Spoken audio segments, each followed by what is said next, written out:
लहराती पहाड़ियों और चमचमाती नदियों के बीच बसे एक राज्य में लिसा नाम की एक खूबसूरत राजकुमारी रहती थी। राजकुमारी लिसा के लंबे सुनहरे बाल थे जो सूरज की रोशनी में सोने के धागों की तरह चमक रहे थे।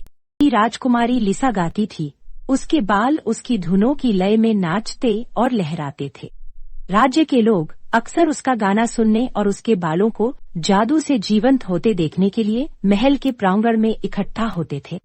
वे इस मनमोहक दृश्य को देखकर आश्चर्यचकित हो जाते थे। लेकिन राजकुमारी लिसा के जादुई बाल सिर्फ दिखावे के लिए नहीं थे।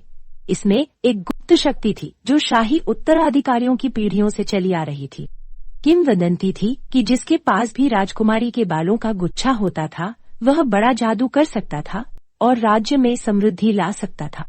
एक दिन मॉर्गन नाम की एक दुष्ट जादूगरनी को राजकुमारी लिसा के जादुई बालों के बारे में पता चला और वह ईर्ष्या से भर गई।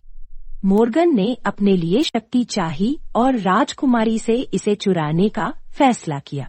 अंधेरे की आड़ में मॉर्गन महल में घुस गई और राजकुमारी लिसा पर जादू करने के लिए अपने काले जादू का इस्तेमाल किया।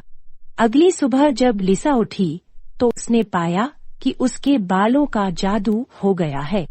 टूटे हुए दिल और अपने बालों के जादू से मुक्त करने के लिए बेताब राजकुमारी लिसा ने पौराणिक सुनहरे फूल की खोज शुरू की, जिसके बारे में कहा जाता था कि उसके पास किसी भी जादू को तोड़ने की शक्ति है। अपने वफादार पालतू तोते पोली की मदद से राजकुमारी लिसा ने जादुई जंगल में गहरी यात्रा की जहां सुनहरे फूल खिलते थे।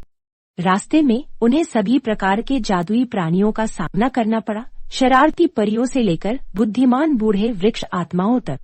जैसे जैसे वे जंगल में गहराई तक गए, राजकुमारी लिसा की आशा कम होने लगी। लेकिन जब वह हार मानने ही वाली थी, पोली को पेड़ों के बीच से चमकती सुनहरी रोशनी की एक झलक दिखी।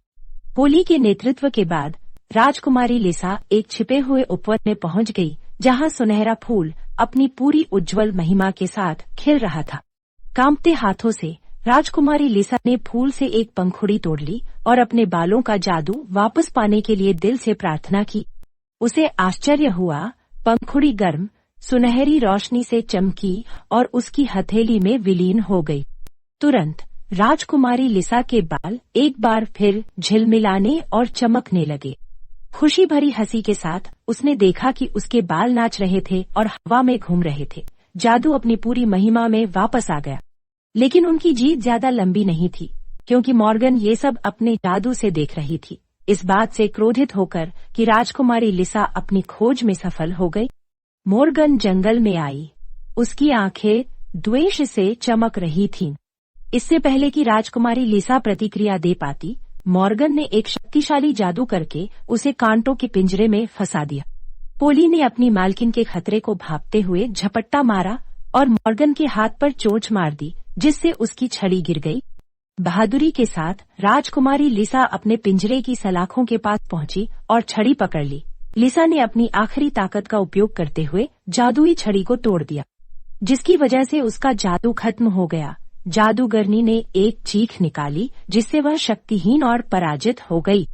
मॉर्गन की धमकी बेअसर होने के साथ अपनी जीत मानते हुए राजकुमारी लिसा और पोली राज्य में लौट आए, जहां उनका नायकों के रूप में स्वागत किया गया।